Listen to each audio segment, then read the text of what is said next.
Siya ay isang ordinaryong tao na minamaliit at pinapahiya ng isang prinsipe. Sinabihan nila itong mahina at walang silbi sa lipunan nila habang tinutuya niya ito at sinasabihan na mag-cast ng atake laban sa kanya.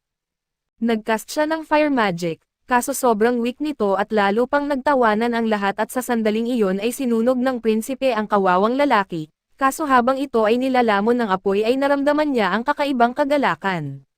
Masaya siya dahil sa nangyayari sa kanya at hiniling niya na sa kanyang pangalawang buhay ay pag-aaralan pa niya lalo ang kagandahan na dala ng mahika. Natupad ito at siya ay nag-reincarnate bilang pangpitong prinsipe sa isang kaharian. At sa pagpapatuloy ng ating recap, nakita natin na kasama ni Lloyd si Albert at syempre ay kasama rin niya si Grimm at nang dumating sila sa gubat kung saan sila magkakaroon ng pangangaso ng halimaw, ang halimaw ay hindi sa gubat kundi sa isang kalapit na lawa. Labis ang pagkasabik ni Lloyd dahil bihira lamang siyang payagan na lumabas ng kastilyo. Gusto rin niyang makita ang kanyang mga mahiwagang espada sa aksyon. Tinuro ni Albert kung paano hindi umaalis sila sa tabi ni Lloyd at nagpasalamat siya rito dahil pinayagan siyang sumama. Sinabi ni Albert na tama lamang iyon dahil guro at tagapagbantay ni Lloyd si Silpha. Inaasar niya si Silpha sa pamamagitan ng pagpapahiwatig na maaaring masyadong malakas ang kanyang damdamin para kay Lloyd. Ngunit pinatahimik siya ni Silpha sa pamamagitan ng pagbanta.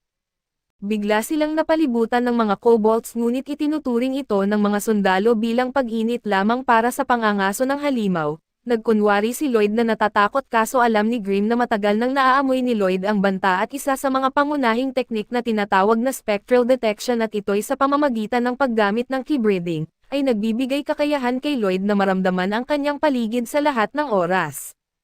Pinagmamasdan siya ni Grimm at iniisip kung paano palaging aktibo ang spectral detection at ang barrier ni Lloyd, kaya imposible ang ma-ambush siya at kaya't naman, sinabi ni Grimm na nakakatakot si Lloyd habang lumilipas ang mga araw. Nagsimula ang labanan at lahat ay nagulat sa napakatalim ng mga espada at di lang ito nagbibigay pinsala sa mga halimaw, kundi pati sa bakal na kagamitan na parang isang mantikilya at nagpanik ang mga sundalo na parang mga batang nakahawak ng kutsilyo sa unang pagkakataon. Kaya naisip ni Lloyd na matagumpay ang kanyang mga pag-enchant, sang-ayon din si Albert at sinabi niya sa lahat na ang kanyang nakababatang kapatid ay isang prodigy sa pang-e-enchant, sumang-ayon din si Silpha habang nakatayo sa ibabaw ng tumpok ng mga bangkay ng halimaw kaso binanggit ni Lloyd na hindi niya in-enchant ang espada niya. Biglang may kobold na sumubok umatake kay Lloyd ngunit lumitaw si Taha mula sa kawalan upang iligtas ito, muntik nang magkamali si Lloyd sa pagtawag sa kanya na parang siya pa rin si Robert subalit napigilan niya ang kanyang sarili sa tamang oras at napansin ni Taha na gumagamit si Lloyd ng mga teknik sa key breathing, ngunit dumating siya dahil akala niya ay nakaramdam siya ng paglapit ni Robert. Sa mas malapit na tingin ay nakita rin niya ang malaking pagkahawig sa pagitan ni na Albert at Lloyd at pagkatapos, pinatay ni Silpha ang isa pang halimaw at pinuri niya si Taha sa kanyang tulong, kaso binalaan siya na huwag maging masyadong mapangahas kay Prinsipe Lloyd. Binanggit ni Taha na naramdaman niya na paparating ang halimaw at hindi dapat maliitin ang mga teknik sa ki, tumaas ang tensyon sa pagitan ng dalawang ito kaya't pinalamig ni Albert ang sitwasyon at inanyayahan si Taha na sumama sa kanila at nabigla siya nang malaman niyang prinsipe pala si Albert. Medyo kahawig ni Albert si Robert, pero hindi kasing hawig ni Lloyd na hinahanap niya ngayon at nagtago si Lloyd malapit at napagtanto niyang dahil sa kasanayan ni Taha sa ki ay sensitibo siya rito, gumamit siya ng spectral detection at marahil iyon ang paraan kung paano siya natagpuan ni Taha. Nagpa siya si Lloyd na magtago sa kanyang tent, ngunit sa hindi inaasahang pagkakataon ay naroon si Silpha na nagbibihis at sinabi ni Lloyd na hindi niya kailangan ang proteksyon niya. Ngunit hindi sumang-ayon si Silpha dahil hindi niya gusto kung paano hinahabol ng bagong babae si Lloyd. Biglang pumasok si Taha kaya tinawag siya ni Silpha na tanga at tinawag naman si Silpha ni Taha na pervert na katulong. Nagtalo ang dalawa kaya ginamit ni Lloyd ang pagkakataong ito para makatakas at tinawag ni Albert si Lloyd na babaero at binanggit na marami nang nabago si Silpha mula nang mag-alaga kay Lloyd. Nakikita niya ang pagiging mature ni Lloyd ngunit binalaan ni Albert na ang relasyon sa mga babae ay maaaring maging komplikado. Biglang napansin ng mga babae na masyadong malapit ang tingin sa kanila ng mga sundalo kaya pinatumba nila silang lahat kaya narinig ni Lloyd ang malinaw na mensahe ni Albert. Ipinaliwanag ni Taha na inupahan siya para linisin ang isang lumang dambana kaya sinabi ni Silpha na magmadali siya. Muntik na silang magtalo ulit ngunit pinigilan sila ni Albert at sinabi na napakalaking tulong ang kakayahan ni Taha na makaramdam ng panganib. Gusto niyang maging bantay sila sa gabi ngunit sinabi ni Taha na hindi nila kailangan ng bantay dahil dumating na ang halimaw. Ang halimaw ay isang Beowulf kaya't sinabi ni Sylpha na manatili si Lloyd sa likuran niya at sinimulan ng halimaw ang pag-atake. Binanggit ni Lloyd kung gaano kabilis ang mga Beowulfs kahit na malalaki ang mga ito.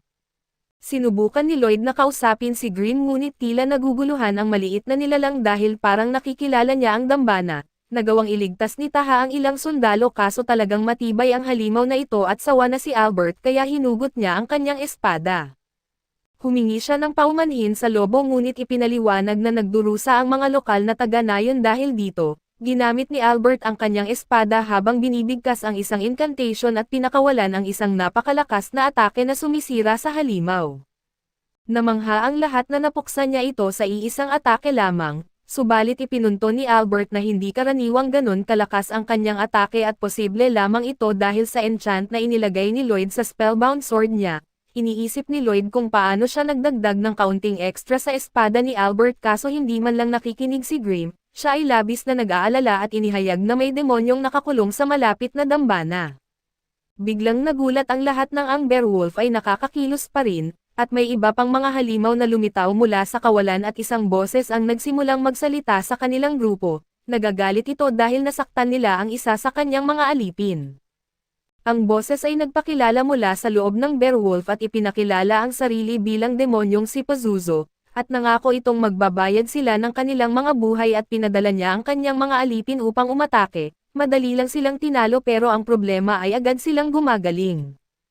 Niligtas ni Taha si Albert at napag-alaman niyang kontrolado ng demonyo ang lahat ng minions. Nagtataka si Lloyd kung kilala ba ni Grimm ang demonyong ito. Ngunit ipinaliwanag ni Grimm na kaya ni Pazuzu na baguhin ang kanyang mana upang kontrolin ang mga halimaw.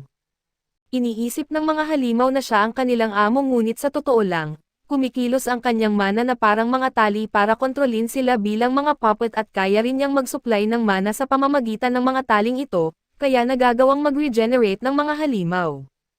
Mabigat na ipinahayag ni Grimm na magiging masama ang sitwasyon kung hindi mapapabagsak si Pazuzu. Gayunpaman ay hindi talaga nag-aalala si Lloyd at gusto lang niyang turuan siya ni Grimm ng mana transmutation.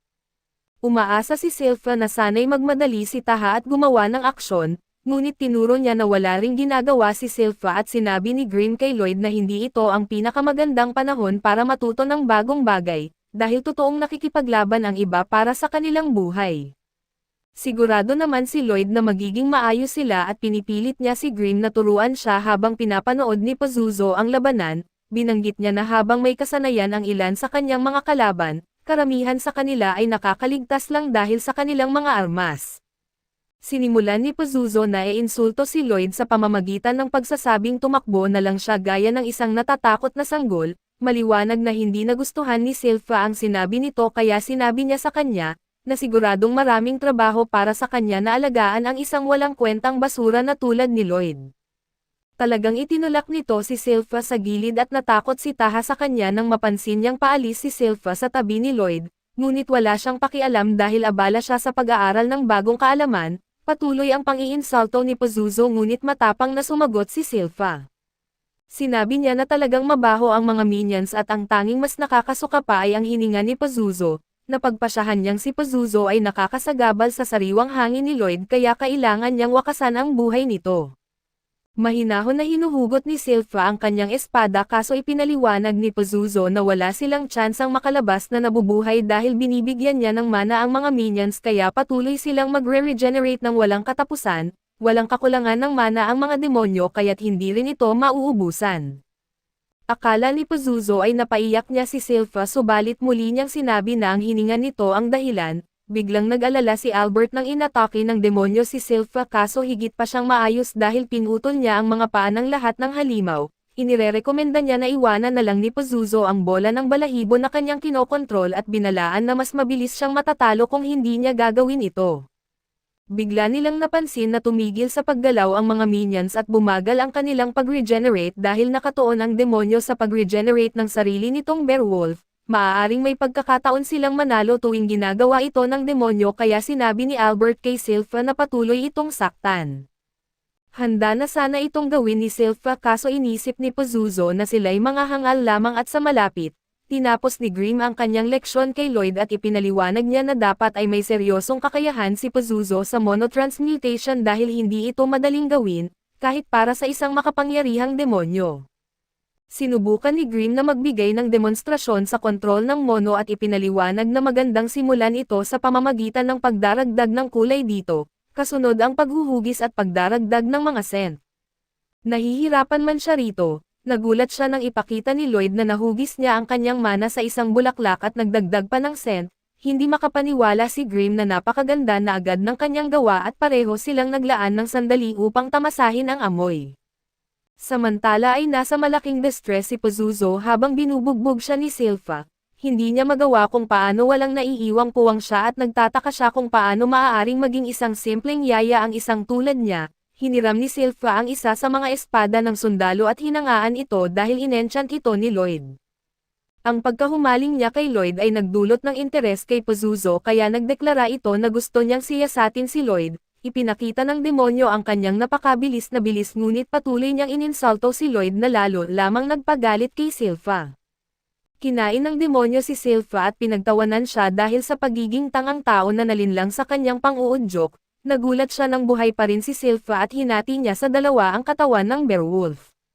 Idineklara niya na ito ang sining ng dual blade ng kanyang pamilya, at sinundan ito ng isa pang tinatawag na Diving Sparrow na nagputol sa ulo ng halimaw at sinubukan ni Pazuzu na sabihin na siya ay isa lamang katulong, ngunit sa kasamaang palad para sa kanya, hindi ito totoo. Kaya't ginamit ni Sylpha ang isa pang sining upang lubusang sirain ang lobo at mailantad ang demonyo. Lahat ay lubos na namangha sa kanyang kapangyarihan at napagtanto ni Lloyd na ganito pala magmukha si Sylpha kapag seryoso siya. Humanga siya sa kanya at inukit sa kanyang alaala ang sandaling ito sa pamamagitan ng paghuhugis ng kanyang mana sa kanyang imahe. Nasusuklam si Sylpha sa iniisip na subukang masaktan ng demonyo si Lloyd. Kaya idineklara niyang ang tanging bagay na nararapat hawakan ng demonyo ay ang kanyang espada. Kaso dito muna matatapos ang ating recap. Salamat sa inyong panonood hanggang sa muli.